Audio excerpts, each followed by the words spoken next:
Thank you very much for joining us. I am Iyori Folari. Let's go a bit down memory lane as a nation. And here I'm speaking about the police. You know, we've been observing the police. It has gone through many transitions, many changes. And so here we are today. But our guest this morning is an expert on the history of the police and indeed of policing in Nigeria. And so Professor Rotimi, Professor Kemi Rotimi, Professor of History, he's done many studies and has written a number of books, numerous papers on this subject matter. He is our guest today, though not for the first time. So good morning to you, Professor Kemi Rotimi. Morning, Yori. Good morning. This is my first time as your guest. Okay. And I've had only a brief interaction. Well, okay, the one I had with that lady in December. Okay, in December. If you go back to, well, maybe because we're always communicating. Maybe that's why I mixed it up and thought you were on the program. But we always, you know, are communicating. So much so that as recently as last week, not knowing that we were going to be on the program together, but it's great to have you, Professor. Thank you very, very much. And of course, everybody knows that I was very serious when I said, if you wanted to know about the police in Nigeria, one of the foremost authorities, academics, and indeed, in your case, historian of the police, is your very good self, Kemi Rotimi. So, there are so many questions. When one looks at some of the things that you have done in the past, when people talk about the debate of state police, I've seen somewhere where you said that it's all you can do to keep from laughing when people begin to talk about the state police, because you say this is not a road that we have not traveled before. But maybe you'd like to take it from the point of view of everybody who is going to complain about state police. Well, I won't say everybody, but a number of, shall we say, significant people have said that the problem here is that they are afraid that the police could be hijacked and be used not in a national sort of way, but for selfish or political reasons. Maybe we can take it from there, Prof. And also, first, from the point I made about your saying that it's all you can do to keep from laughing when people begin making noise about state police and its perils. Thank you very much. Let's begin from the beginning. And I'm happy that you have come up with this issue about the police being enmeshed in political tyranny or the tyrannizing of political opponents. As I've said, it is the cheapest argument for me to debunk as a historian of the police and with the years one has invested, because it is not unprecedented. I have said, and I insist, the police is a political institution. Nobody dons a uniform and calls himself policeman. No. From pre-colonial times through to today, you don't appoint yourself a policeman.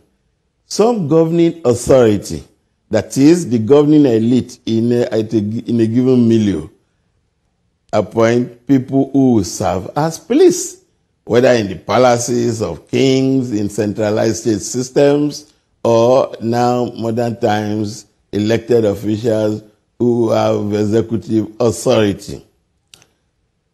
What many people do not appreciate, and this is, I'm being a little slow so that people can absorb the point, the police at any time, anywhere in the world, have commitment to maintain an existing regime.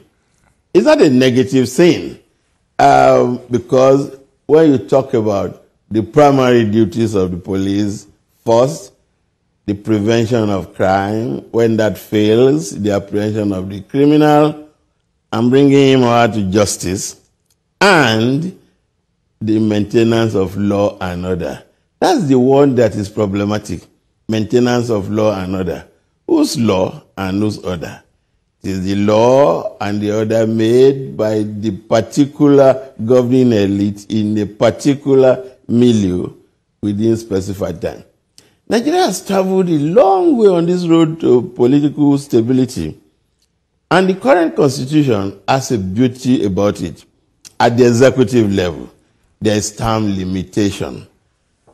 And who are the people who can control police? Mr. President, through the IGP, and now, as we are about to have, the state governors, through whoever they call the head of their state police. But either the president or the governors have term limitation. In our current constitution, until it is changed, and I don't see the prospect, you can be elected twice for 4 years. So you do a maximum of 8 years. If, therefore, you get so power drunk as to use the police against your opponent, you have only one prayer to say: to die in office. Because if you leave the office alive, your successor, who could be your chosen successor, may use the police exactly the way you have used them to tyrannize you and your cohorts. And if we limit ourselves to even this longest experience with democratic governance, 1999 to now, we have seen so many handpicked successors fall out with their godfathers. So if the man who was godfather yesterday had used the police against his opponents, the successor now will use the same police against them. The police owe loyalty to existing regimes. It is their bounden duty to have loyalty to incumbent regimes. So it is unwise to now use the police or encourage the police to go after your opponents. Let me get, Professor, let me get some clarification there, because as you just said, what the duty of the police is.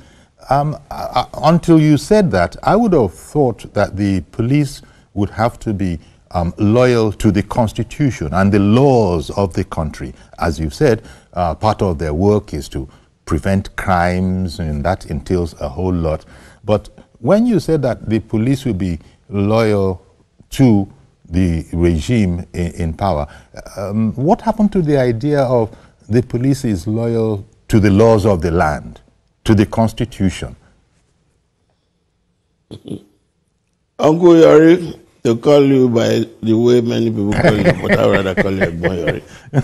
No, yes. I'm 67, going on 68, but I know you are around 75 or 79.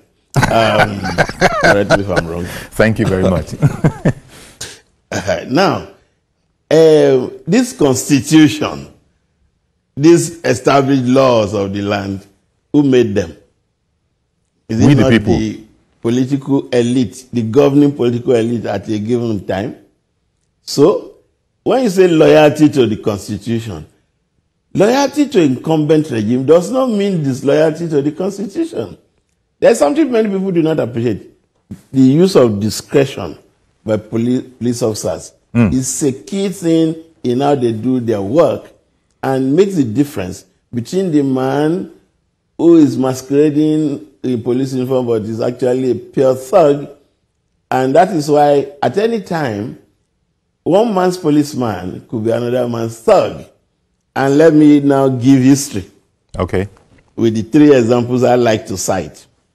In the First Republic, 3 Yoruba persons, Akioma Borewo, student in UI, president of the Student Union, Soji Odunjo, rookie lawyer in Abeokuta, SM Afolabi, an accounts staff in the University of Ibadan, were victims after the Aegis schism of police, what they call police tyranny.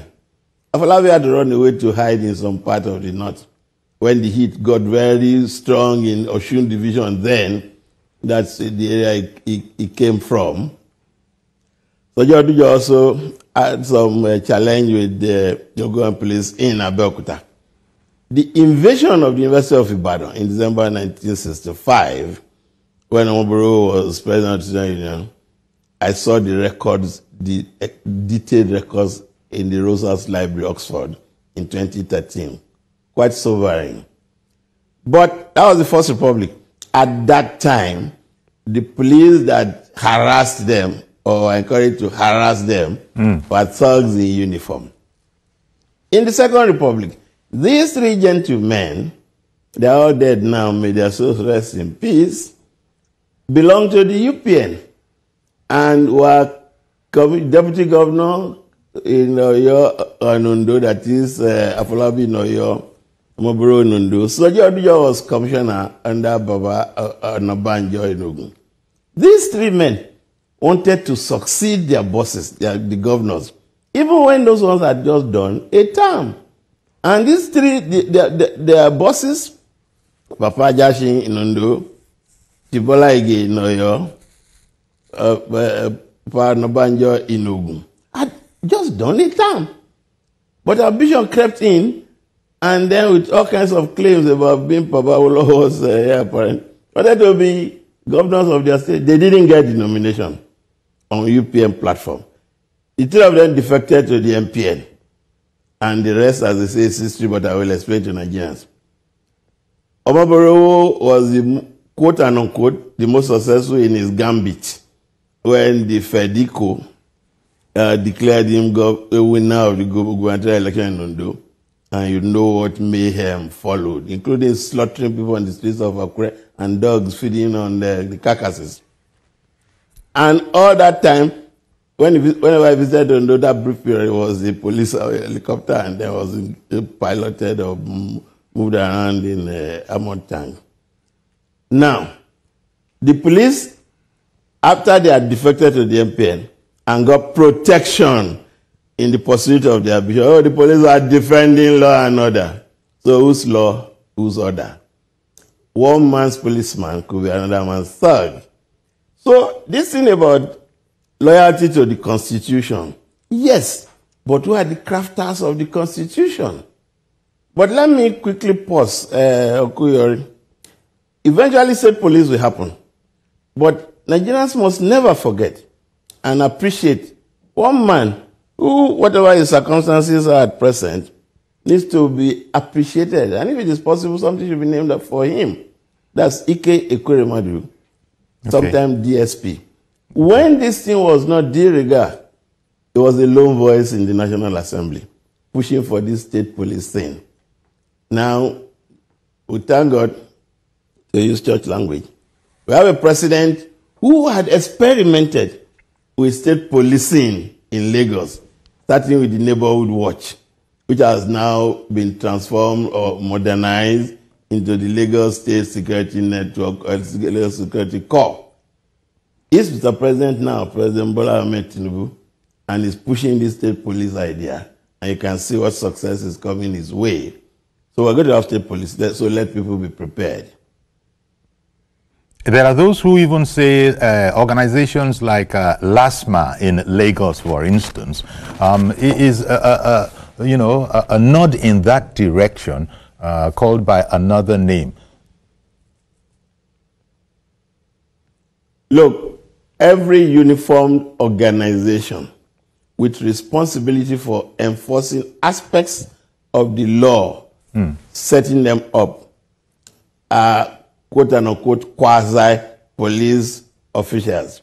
And the interesting thing about studying the history of police and policing in Nigeria is that all the organizations you now have, customs, name them, FRSC, these are all branches of what was the Nigeria Police Force. Yes. It used to have all of them. What is today SSS? That was a special branch of the Nigeria Police Force, and fantastic organization.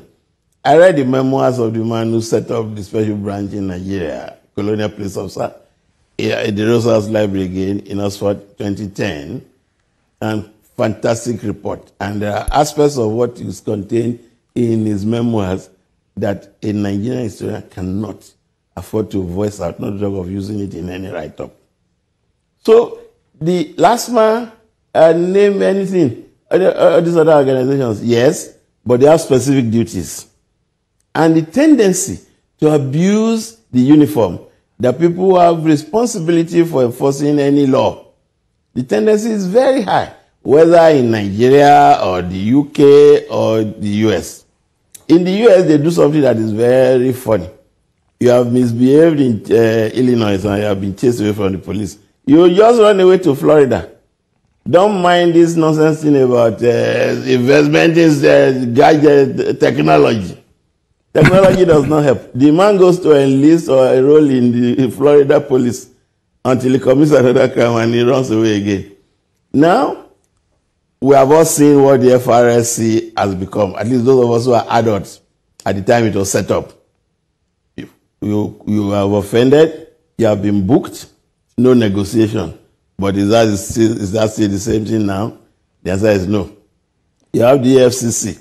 Just the other day, their boss declared that he found some of his men culpable and even sacked them. So that tendency to abuse the uniform, it's not just about political controllers misusing them. The longest chapter in my book is about police and politics. And there are two broad divisions. Why do politicians importing police for quote-unquote help? Then the other, why do policemen oblige? The reasons are as many as you can think of. But these things happen. So, setting up state police, the fact of the fear of being misused cannot be a reason why you set up state police. Because they will still have to do their duty of preventing crime. Yes. And when that fails, which will happen because it's about human beings, and the criminal is ahead of you, ahead of the policeman. And as I've said, policing, which is the other thing I need to stress, is about investing one man with state authority to affect the freedom of another. Even the criminal does not want his freedom to be abridged. So, but the policeman's business is to catch him and bring him before the law. Use of discretion comes in when you want to weigh the weight of the offense committed and how best to handle the situation. So, the fear that politicians will misuse police, let nobody dwell on it at all. It is not important. It will happen. Yes, but a wise governor who owns police today will know that if you are a first-time governor now, for instance, you are looking at 2027 with some luck, plus or minus, whatever, abracadabra, you may journey up to 2031. But 2031 is not eternity. It will end. Then you join us on Civil Street. Then you see what life is like if you have used the police to tyrannize your opponents. Thank you, Professor. See, when you say this, it will be shocking to some, because you see some PR, instances. Many people will remember when the police put out posters about the police is your friend. You don't feel any other way about him. In other words, he's approachable. He's there waiting to help you. Just cooperate. We've heard all of that, but you've just explained right now why. After all, it is people that set up laws, that that draft laws, that set up the Constitution. And so why would anybody feel that the police won't have their own loyalties apart from the Constitution, which you've just spoken about? This is worrying to me, but you are the expert. You have studied this thing for decades, and so you would know. But can you understand people now feeling that, can one then trust the police if it is the way it is? We're hearing it from an expert. Because you run to the police as an objective, I hope. When I say run to the police, that not every instance is about running to the police, but you approach the police with a mindset of they will be applying the law because they're part of the chain leading all the way up to court, if indeed it does get to that level. So this is a problem for me, and how, I'm sure you would have given this some thought too. How are the people going to relate to this situation now about whoever is thinking that the police is not going to be loyal to political entities? well, he should just look at it again and find and feel that there is no escape from that. Now, you raised an issue, and I think I want to dwell on that. Trust between the police and the citizenry. There can never be absolute trust between the police and the citizenry for two reasons. One, what the police is set up to do has something to do with the constraining of people's freedom. Now, and oftentimes, human beings will be human beings. They will misbehave. And when the police now steps in, you do the negotiation. When it goes through, you're happy. When it doesn't, you complain.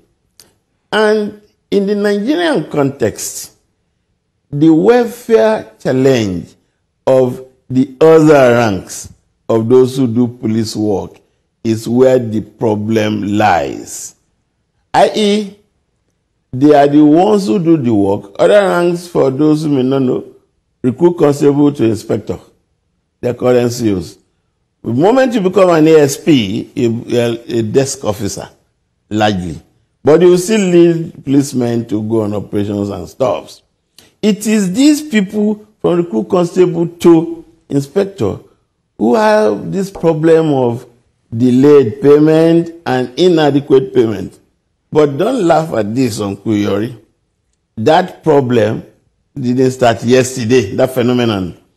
Now, any police that I studied in depth, which is my bragging right, in the 1930s, one head of police in Jos was trading with his men's money. He will collect the money from the treasury, but he will have made his officers or men to be indebted to him. And he was in the habit of collecting the money. You now go to the market to buy stuffs to trade. And then time to pay your money. Sergeant John, how much are you owing me? So he takes his money from whatever is left is what he will give to you. Horror of horrors.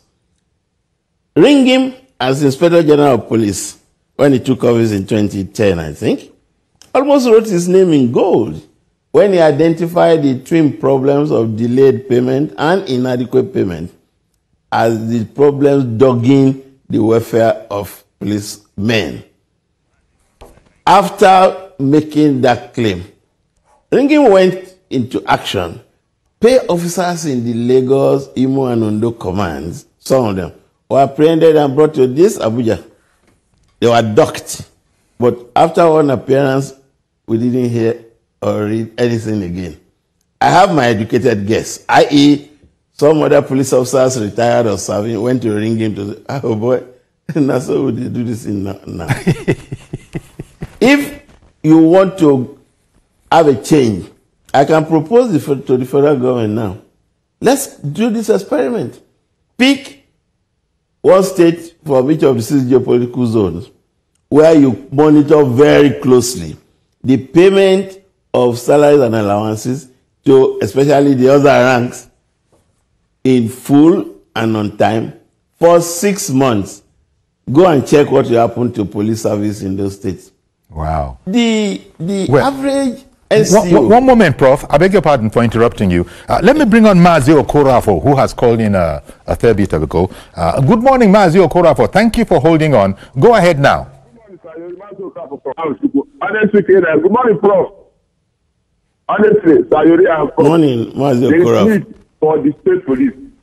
And we don't even need to look for people. All these vigilantes we have, Omoteko, come down east, come down north, all these vigilantes we have in all the communities.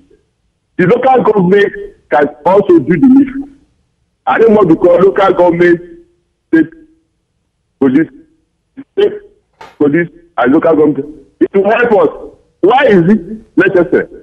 The state police is very, very necessary because all these logos, all these local, all these villages, all this now, if Nigeria have already passed that, we have state police.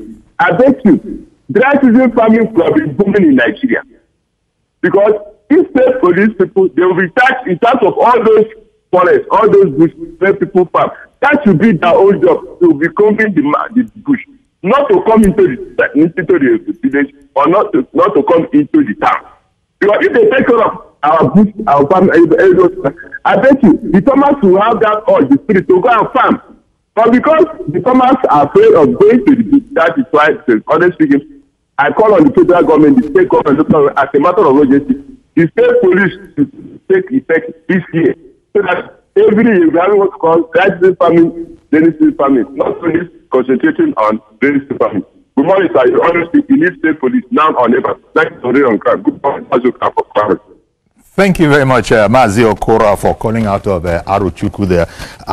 Professor Rotimi, yeah, what do you make of that? He wants it as early as this year. Oh, a lot of sense. Now, let me say this. For anybody who has been monitoring the style of President Bola Ahmed Tinubu, he did not just wake up to say, we are making this final dash for state police. Some thinking must have gone into it, and we know that when it comes to strategy, it doesn't seem to lose. State police will be here. And I think the very first step of it is this whole thing about autonomy for the local government. Yes. And what that means is that when every level of government now gets what is due to you, and nobody is leaning on the other or warehousing the funds that belong to the other, we want to know what you are doing with the money. Those who are operating at the local government level, they may be happy about the autonomy now, but I'm not sure they have fully understood what is coming their way. Smart state governments will now have to put on their thinking caps and say, X responsibility is in your purview. Deal with it, like primary education or whatever, so that everybody will know what it is you are going to spend money on. The decentralization of policing that we are going to have is for now at the state level. That is the second tier of government. It hasn't got to the grassroots. And for now, if we can have it at the state level for a number of years, we will then know whether we are going lower. So I don't think there is any debate anymore about whether state police will be. And to be fair, the next Economic Council meeting, which we hold this month, though the month is almost ending now, Mr. Vice President is in Davos. I guess we'll come over the weekend. They will still talk about this state police thing. The other day, there were about 6 states or so. The last meeting they had, I think the thing had thinned down to about 2. So we are making progress, incremental progress, which is what democratic governance is all about. It can be a quantum leap. And in any case, if we have been at it joy-joying, in the last regime, for instance, Vice President Oshibajo was very passionate about the state policing. But his boss went to America to declare that he was going to do state police. So when VP continued to talk about state police, I was saying to myself, does this Oshibajo know his boss well? Your boss has already said no. We can go on shouting or mouthing this thing. It will not happen because he's not interested. But this time around, Mr. President is leading from the front. Yeah. And he already has the Lagos test case. So you won't say, what is he talking about? He has already tested it and the thing is working. Okay. And let me just comment. Sorry. Let me comment a little now on. Yes. I wanted to, Prof, I'm so sorry to interrupt you, but let me just quickly go take this break, come back to you so you can complete the point, and then we'll take it from there. And also, we'll be including calls from home. Stay with us, please. Okay, welcome back. And our guest this morning is Professor Kemi Rotimi, a historian, especially historian of the police and policing in Nigeria. He's been our guest, and we're indeed delighted that he is with us this morning to find out about the police and the journey so far, and indeed where it is going. Well, Professor has said that, look, this state police, he was on that particular point. It's going to come. We will have the state police. This was after Mazi Okorafor had said that let it not be later than this year. It has to be this year. So, Professor, that's where I sort of interrupted you. Did you want to complete a thought on this particular aspect? Yes, what is left to be said is that because it will happen, why don't we now move from will it to what should be the content or what would be the approach? There are two things to worry about. police-police relations, and the quality of personnel for the state police, and by extension, even the MPF. Not this thing about still recruiting knock-knees and people who never attended the interview, never wrote a test that politicians will want to use for their constituency project. Now, on police-police relations, again, it is not unprecedented. We only need the weight of history, which some of us can lend to the system. I.e., when Native Authority Police and local government police coexisted with the Nigeria Police Force, what was it like? For most of the time, it was consensual. In other words, there was more of cooperation than conflict. But there were differences in how to relate. In the Western region, the MPF from late 1940s, starting with an experiment in Oyo province, became, if you like, the superior police, overseeing the less quality local government police, which is not really true. But after the schism, Premier Akitola did away with that encumbrance of having Nigeria Police Force personnel serving as Superintendent General of the local government police or operating at the local government levels. And they appointed their own Superintendent General, late Olujobi, I guess the man was from Abeokuta, the one and only General of the local government police that was from within the force. Now, in northern Nigeria, the relationship between the MPF and the Native Authority Police never changed. The MPF officers who related with the NA police served as advisors. In the West, they were officers in charge. In the North, advisors. And what that meant, you could advise on training, personnel, quality of the service and all that, but you couldn't control. And it's a major difference. Okay. At this point, Prof, I beg your pardon. Professor Rotimi, I'm so sorry. Before you continue, yes, there's been a caller who's been waiting for a fair bit. So we'll take on Mr. George, who has called in from Lagos, and then I'll come straight back to you. Good morning, Mr. George. This is your regular customer. Good morning to the Prof. Yes. Uncle Yori, I'm inclined to agree with the position of the guest that the state police should be allowed to evolve. We cannot continue to fear the unknown that has not even been tested. The argument of element of abuse by governors will never go. It is when you test it that you know where adjustments need to be made. Look at the local government autonomy, for example. I have discovered that many governors are already trying to come to terms with it by agreeing that financial independence is necessary for local government, but they are looking for ways to ensure that even with that financial independence, they do not lose hold of political dispensation with the local government chairman. That's how I think the state police should also be done. If I'm allowed to suggest, I will say that when the National Assembly is making the enabling law, there should be a kind of demarcation between functions of state police and the federal police. Issues like elections, even state elections like local government elections should be supervised or protected by the federal police, not the state police. Things like that, we ensure some checks and balances. But that state police should not be allowed because governors will abuse it. No, that's not a strong argument. Thank you. Well, thank you very much. Professor, okay. Yes. You heard that. Loud and clear. Yes. Did you want to make any comments? No, actually there's nothing to add to what Mr. George has just said, because he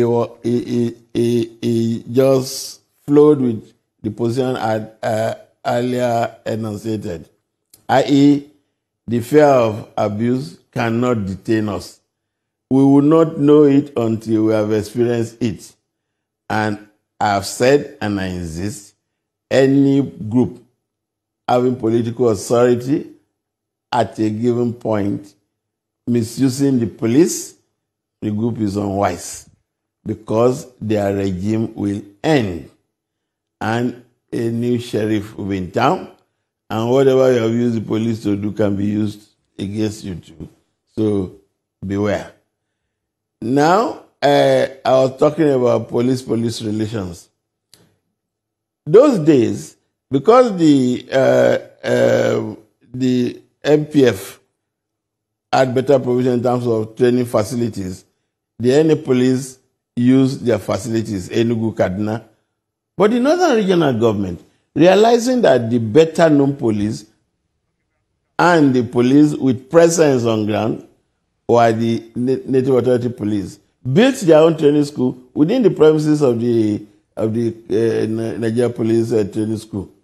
And it came in as a savior when, after the abolition, the budget of the police began to dwindle, because many Nigerians do not know that the crisis of the police has always been there, but grew worse after the Civil War, when those who govern, that is the military governing elite, appropriated police duties and, by extension, police budget. The little that was getting to the force authorities were mismanaged by their senior men. And I have a report on what I'm saying, so it's not as if I'm guessing. So, police-police relations, we need to pay attention. What Mr. Judge has just said about demarcation of responsibilities, especially at election time. Why are we obsessed with this election thing? Elections are not everyday affair. But what is more important is about prevention of crime. And then when that does not happen, apprehension of the criminals. So if you have state police, you cannot go and buy Dane guns and give to your state police, or expecting them to rely on Ayeta and Gbetu. When AK-47 fire meets your amulets and charms, you are dead. You go to the other side of the divide. So whoever is setting up state police, first desideration, good equipment. And by good equipment, you mean good guns. If AK-47 is still the highest, you buy it. Because why has Amotekun had these difficulties? Because you do not allow them to carry arms. And what was permitted after a lot of negotiation, umping and pumping, cannot do the job. If the criminal knows that the policeman who is going to collide with him, or who is going to collide with, as equally sophisticated equipment as he, the criminal, he will think twice. Late Chief Fadika, in the course of my research, the father of Kemi, told me this bit about braggadocio. The man who threatens violence does not want to die. So if he says, I will slap you, and you attempt to run, if he catches up with you, he will beat hell out of you. But if he says, I will slap you, and you reply with a slap, then the man will tell himself, I threatened, but he took action. Toba dija, shemole no. So if your state police man is carrying his own sophisticated weapon on display, not the one that you put under his belt, the criminal who is going to try nonsense knows that they are it's going to be fire for fire. It will have a deterrent effect. Not the kind of fire for fire. Yes. Yes. Not the kind of fire for fire that we had before that was just mouth by mouth. No. Equipment. And that goes for both the Nigerian police personnel and the emerging state police personnel. Then training. Training is important, and critical attention must be paid to it, so that at the point of recruitment, like late Muhammad Gambo, IGP, told me, you already have this large pool of graduates of the universities, the polytechnics, the colleges of education. You can pick from that to constitute the officer class. Why not neglecting the other ranks? And let me say this here and now. Let nobody who already has Amotekun, Agbamurere, and whatever other name, think that the moment you now say, state police, you discharge them. You'll be doing it at your peril. They must in the immediate be absorbed. Everybody serving now as Amotekun must be absorbed into the state police of Ondo State, where I come from. With time expiry and incompetence and misbehavior, you whittle. But in the immediate, you must put them in because they have learned a few tricks. If you just discharge them in a hurry, you are discharging criminals and you're creating crisis. So training. As for training, I've said, I think either on this your studio or elsewhere, in the immediate, groups of states on the basis of our current zonal arrangement can come together to build a training school, one that is reasonably funded, and then you train your personnel. Southwest can have a training school.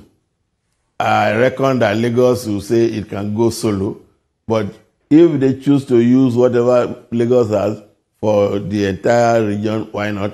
If they choose to go elsewhere, which I would prefer, so that you let people move out, because for training, you also need space.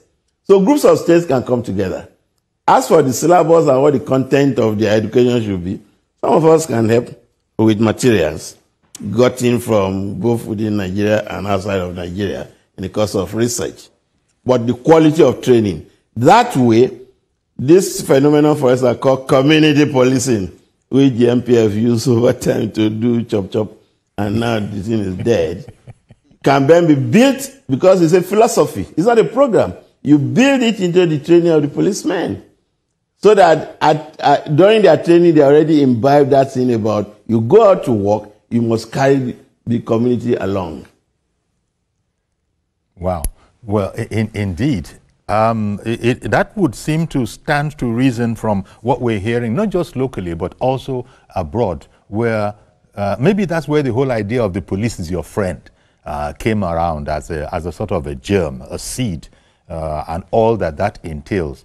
But you've also explained that people are going to be wary about trusting the police, but we need them. We need, every society anywhere in the world does need a policing authority. Although, and I've seen in your work where you've explained that, well, anybody who has the power to impinge upon your freedom, and that is by definition what the uniform allows them to do, you know, it is what it is. But when you contradict that with them wanting to be also friends of the society, I don't know if that idea, as another one that you mentioned just now, if that idea has gone out the window or if it is still useful, that whole matter about cooperating with the police because the police is your friend, and how this could translate perhaps even better when it comes to the full emergence of state police.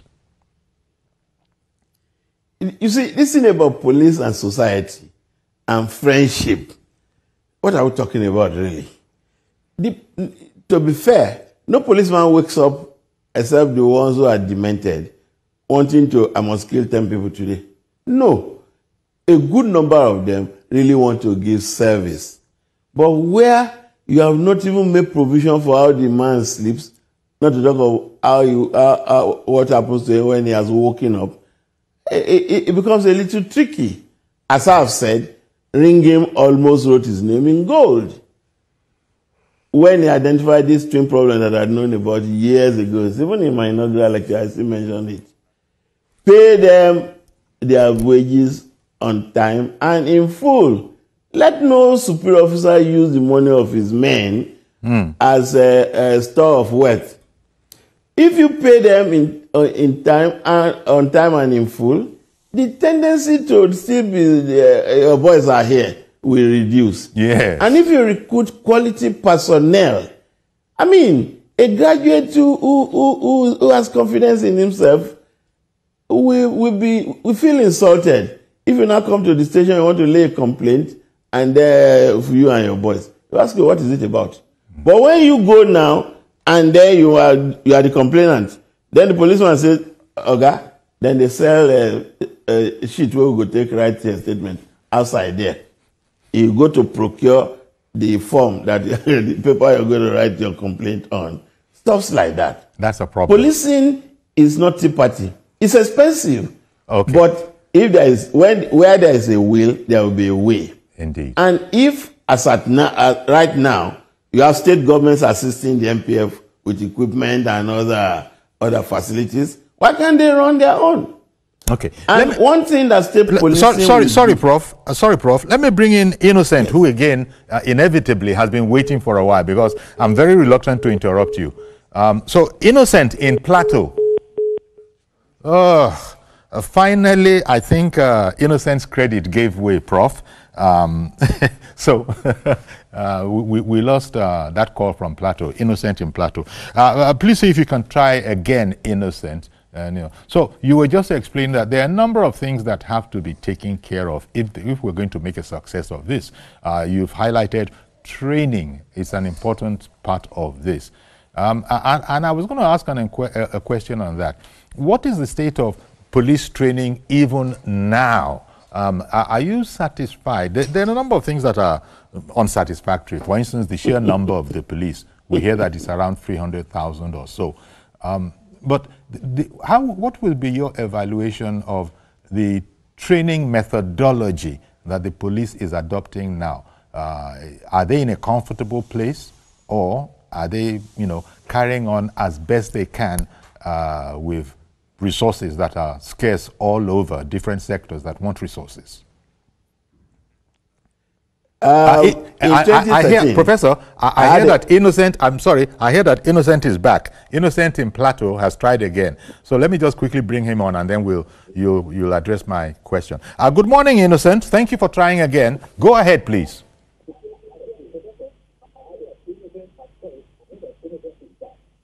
Innocent? Innocent, can you hear me? Yeah, I can hear you now. Yes, please go ahead now. Go ahead. Okay, good morning. I'm very happy for this debation. So I'm talking about yeah, I can hear you now very well. I'm talking about this constabulary police officers. They trade, they give their ID card, they give their uniform, and they have not been paid for how many years ago? Are they talking of those ones as state police, or they are talking of another state police?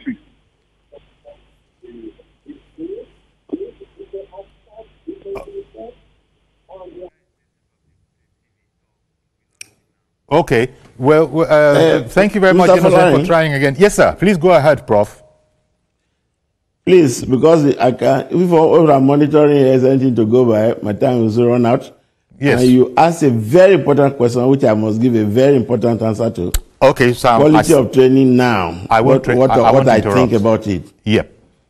In 2013, as I was about to go on a short stint to the UK, this crisis of 100 policemen struggling over rotting head of fish in the police college Ikeja broke, and Mr. President Jonathan had to deter on his way out of the country for a meeting to see what was going on.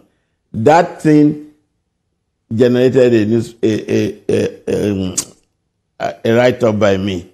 And the title, The Malformation of the Nigerian Policeman and Why He Cannot Be, and the Impediment to His Being an Agent of Reform. All I did in that report, which I can share with you if you send me your email address, is, I think I already have it, is about looking at reports on training of policemen in Nigeria from, like, time immemorial, and I have quite a number of them, showing that the police have never been adequately catered for while in training, and they go out of their training institutions angry and hungry, and that they unleash on the citizenry. Now, I have a report when the Shagari government brought in personnel from the British police to understudy, to do an assessment. I have that report. I have 3 others about training. Now, you have recruited a group of human beings and then training them. Even while in training, they do not sleep well. They do not eat well. Is it after they are finished and then they go out? And you are still treating them the same way. That is why many of them are comfortable being bag carriers to the wives of politicians. Some of them actually not quite politicians, but tricksters, than do police work. Give them adequate training, but their welfare is very important. I'm confident. I'm not from Lagos State, but I'm confident that by the trend that we have seen, the Lagos State Security Corps, which will become their state police, will be an example to emulate. We're going to have to leave it there, Prof. We're completely out of time. And I'm sure you understand, Prof. We're going to have to leave it there. But it seems to me that we must have a part 2 to this conversation. And all the places you've been, there have been part 2 to those conversations. It's so intriguing, and it can be done in a hurry. I want to thank you very much, Professor Kemi Rotimi, Professor of History and of Policing in Nigeria. Appreciate you. Okay, we're going to have to leave it there, as I was just saying. That's our program today. Do please join us tomorrow for a fresh edition. I am Yori Folarin. Bye-bye for now.